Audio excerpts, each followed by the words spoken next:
Hello, my name is Isaac Christopher Lubogo. I pride in what they call being a legal jurist, a lawyer.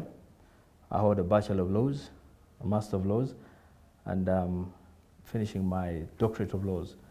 And particularly, I engage in a lot of legal research, and over a period of time, I've been writing some books.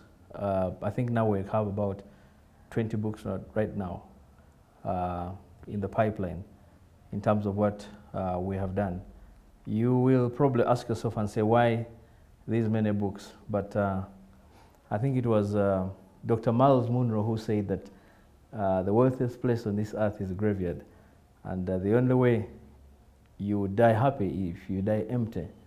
So I strive as much as possible to make sure that by the time they say, rest in peace, I've exhausted everything that God has ordained on me. And I think the great Bernard Shaw put it right when he said that most men see things as they are and ask why. I dream of things that are not and ask why not. So that's what I pride in. I also pride in what my friend and mentor, Dr. Martin Luther King, said. He was quoting, I think, Ralph Waldo Emerson in 1873, when he said that if a man can build a better house or make a better mousetrap than his neighbor, even if he builds his house in the woods, the world will make a beaten path to his door. That will become increasingly true. So ideally what I do, as I said, on top of lecturing in different law schools, I engage in legal writing. You want to call me a jurist of sorts. So as I said, we probably have about 20 books right now. And by mention of names, before I probably go into the intricacies of breaking down one by one, I started with one they call Ubuntu Bulam and the Law. This one here, it's called Ubuntu Bulam and the Law. But we rephrased it because we realized that it had a lot of information. So we had to break it down into smaller pieces, and then we called it Treatise to My Learned Friend, the Attorney at Law, because it was targeting the lawyers in the making and the lawyers in practice. So we developed another version of what they call Ubuntu Bulam and the Law, which I will show you. But for starters, we'll start with this one, which is called A Treatise to My Learned Friend, the Attorney at Law. And it has interesting discussions in it. Perhaps as a way of mentioning, I could mention a few of those that we have written before I go into discussing this book. We have A Treatise to My Learned Friend, the Attorney at Law. We've got Ubuntu Bulam and the Law. We have got the law of digital money, cryptocurrency, and cryptology. We've got cyber law in Uganda. We've got forensic law in Uganda. We have demystifying the Fountain of Honor, the executive mandate, which is a big book. I'll talk about it. We have got the law of criminology and penology. We have also got books like forensic law. We have got books like freedom through law. We've got books like intelligent design and the African ontological and African aesthetics. Then we have one on witchcraft and the law. You ask me why you talk about witchcraft and the law. The law of witchcraft, sorcery, and Illuminati in Uganda.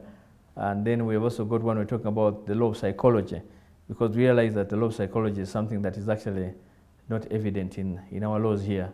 We've got about 20 in the making. I'll go one by one. And many of these books, by the way, specifically Treatise to My Learned Friend and History of Busoga, which was written by my grandfather, the great Y.K. Lubogo, the first black mayor of Ginger, who was knighted by the Queen and called the commander of the British Empire. Wrote that book about 100 years ago. So we brought it back into existence because it was listed as an endangered book. So we thrive to bring these things back to life. I think these days there's a saying that publish, be cited, or perish. Because argumentatively, you may probably have the latest car or have the biggest house, but what at the end of the day is going to be remembered of you? So we choose to be remembered in terms of improving jurisprudence. We call ourselves people who engage in jurisprudence. Those of you who have been who are observers of the media for some time, you probably realize that we first came up with the first law app, teaching law app, even before this COVID struck. And it was called Sui Generis Law app, where you could actually access everything on your phone. Even now, if you go to Play Store, those of you who have got Android phones, you will find that we have got Sui Generis Law app. You simply download it and then you put it on your phone. And in that, it has everything you need for Ligam Bacarius, which is LLB. It has got Masters Ligam Magister, which is LLM. And it has also got Ligam Doctor, which is Doctors of Laws. But it has also got things to do with the practical aspect, what we call the practical aspect in terms of business in a box, encyclopedia for court forms and precedents, law movies. Then we have got what we call audio notes, where we're going to talk about reduce most of this subject contents in terms of audio, where you can actually listen to the audios in terms of the lecturers, video lectures. We've also got stuff to do with law books, literature books, those of you who want to engage. So when you go to Sui Generis Law app, you'll probably find all the things there.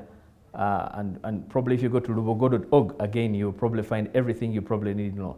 So for starters, those are some of the books. I'll be mentioning others with time. Media law and journalism, like I said. Others will come as we discuss some of these important discussions in terms of what is involved in terms of the bookstore, Lubogo Isaac Christopher Bookstore. So for starters, we'll start with this book that I call Treatise to Melanin Friend.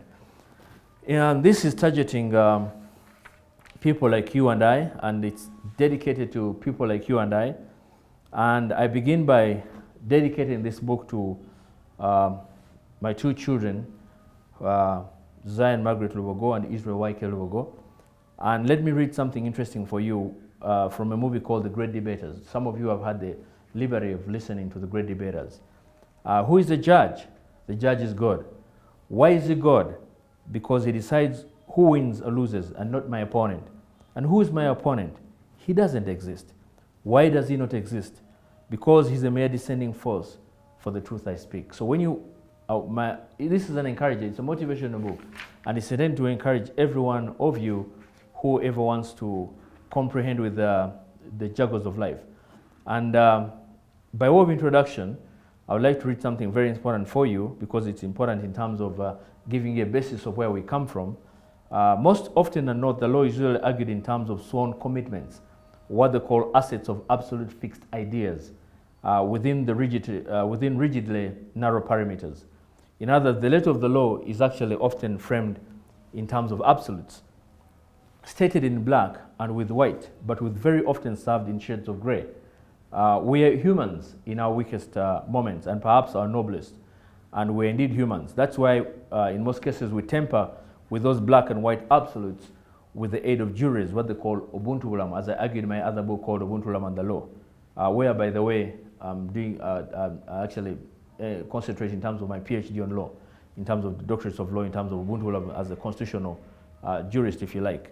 But in order to humanize our judicial system, in order to render it fair and compassionate because of the imperfection that is eminent upon us, we probably have to apply Ubuntualism, flexibility in terms of the law, what I would like to call altruism, a regard and devotion for the interest of others, our willingness to give up ourselves for the interest and the welfare of others. Because in the end, I am because I am, and for some reason, I think it was Dr. King, I think also, who said, together with the late Bishop Desmond Tutu, who said, for one reason I cannot be what I am until you are what you are meant to be. And by demonstration, Ubuntu Ulam in our best lives can actually be best coined or best argued in terms of what they call a pound of flesh. When those of you who are good literature students, you probably have heard of William Shakespeare's play, The Merchant of Venice, where the character Portia says in one of the lines, on the instance of Sherlock, the Jew who was in terms of payment of Antonio's flesh, which is the central point of the play, specifically in Act 4. Scene 1, Portia concludes the conflict between Shylock and Antonio by saying to Shylock, take thy bond, take thy pound of flesh. And in law, something is owed. If something is owed, then in most cases it has to be paid back. That is something that's very important at every cost. So Shakespeare points out this argument in a figurative way. and he refers to law as being unreasonable. In other words, as being a dogma.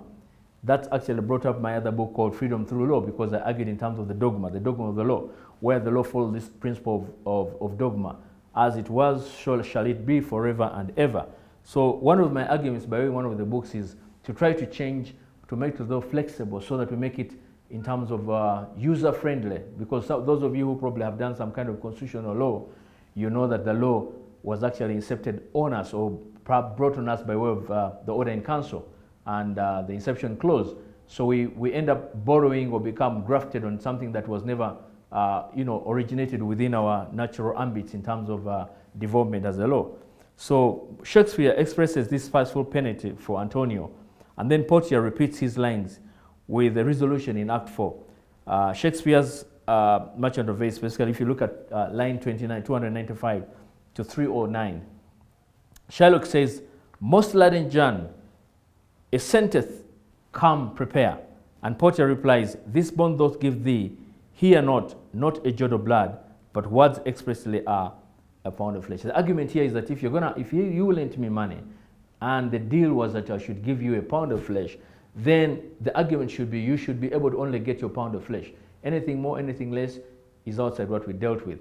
So, I mean, for the first time we see that Antonio cannot pay back Shylock's money, okay, and he actually demands the flesh as a fine.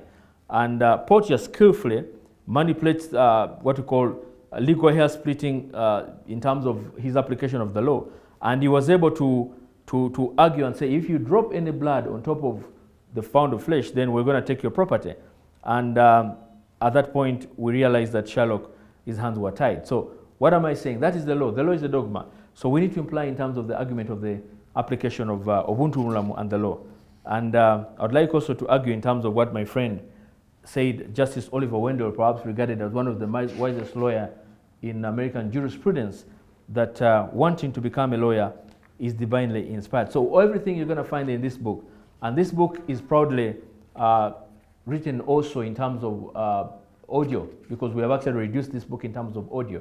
When you go to lubogo.org, or even when you go to Apple stores, or every dictator, or Google, you're going to find all these books readily available there. Another thing I talk about in this particular book is the argument to do with the attorney at law, where I actually try to argue in terms of what the attorney should do and what some of the things that are necessary for you as a lawyer or as a lawyer to be, in terms of what you need to do in terms of becoming the best at your trade. I already told you what Waldo Emerson said. I would like to also perhaps provoke your minds by trying to read to you what Reverend Dr. King said by his wife, quoting by his, he says, "All men are caught in an inescapable network of mutuality, tied in a single garment of destiny, and whatever affects one affects all indirectly. In other words, I can never be what I ought to be until what you are what you ought to be." So this was said by Dr. King's wife. And in Men Camp, if you read some of those who are good readers of Men Camp, a book that was written by Adolf Hitler, he said, "I use emotions for the many and reserve reason for the few." In fact, he said, by means of shrewd lies, unremittingly repeated, it is possible to make people believe that heaven is hell and hell is heaven. In other words, the greater the lie, the more readily it will be actually believed. And Longfellow once says that the world in this world, a man is either an anvil or a hammer. In other words, that's either you are either mold of society or you're molded for society. So this book is going to encourage you, it's going to motivate you in terms of what you're required to do. Thomas Jefferson, for example, I make a quotation again here where he said that I've sworn upon the altar of God eternal hostility against any form of tyranny over my mind. So the ideal is that we should actually use our mind, explore our mind, and so that we can become the best that we are destined and meant to be as destined by God. So part 2, for example, we talk about awakening the giant within us, where I actually begin by quoting what Orison Swett Marden said. He said, "Deep within a man dwells those slumbering powers that the world will astonish him that he never dreamed of possessing." And in chapter 3, I'm just going to go very brief because I want to encourage you to read this book. In chapter 3, for example, I talk about aspects to do with dreams of destiny, and the dreams I'm talking about not the dreams that you go sleep and then wake up one morning. But the argument, when I quote, for example, James Allen, who wrote that the dreamers are the survivors of the world. Humanity cannot forget these dreamers. It cannot let their trials fade and die. So you want to look at this book in terms of chapter 3. And also when you look at, for example, what Madden said again, he says, deep within man dwell those slumbering powers that would astonish him, that he would have never dreamed of possessing, that would actually revisionize this world if aroused and put into action. And if you go, for example, I make arguments in terms of how to acquire to achieve your dreams, but specifically, Tough Minds, where I actually make what I quoted, what my friend Bernard Shaw said, and what Mencken said in terms of Adolf Hitler's argument. But listen, what is important in life is not to live by ideals, because the moment you live by your ideals or your wants, you may never get exactly what you want. In most cases, it's not the eat that you want, it's the fantasy of the eat. That's why they say that the hunt is sweeter than the kill.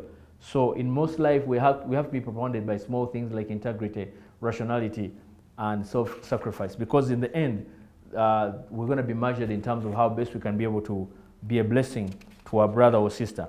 The last chapter is chapter 5, and where we talk about reflections. I make different quotations from some of different wonderful books that many of you probably have read. For example, The Godfather, The Animal Farm, The 40 Laws of Power, To Kill a Mockingbird, and stuff like that. But I will end by reading a poem for you as a conclusion to this first part of our discussion in terms of this particular series. I want to read for you a poem which was by St. Francis a prayer by St. Francis of Assisi, which says, Lord, make me an instrument of your peace. Where there's hatred, let me sow love. Where there's injury, pardon. Where there's doubt, faith. Where there's despair, hope. Where there's darkness, hope, light. Where there's sadness, joy. O divine Master, grant that I may not so much seek to be consoled, so as to console, to be understood, so as to understand, to be loved, so as to love. For it is in giving that we receive. It is in pardoning that we are pardoned. It's in dying that we're born to eternal life. And lastly, a prayer by unknown author, which says, I asked God for strength that I may achieve. I was made weak that I may learn humbly to obey. I asked for health that I may do greater things. I was given infirmity that I may feel the need of God. I asked for riches that I may be happy. I was given poverty that I may be wise. I asked for power that I may have the praise of men. I was given weakness that I may feel the need of God. I asked for all things that I may enjoy life. I was given life that I may enjoy all things. I got nothing that I asked for, but everything that I hoped for. Almost despite myself, my unspoken prayers were answered. I am among most men most richly blessed. I will also encourage you to look at things like If by Rudyard Kipling.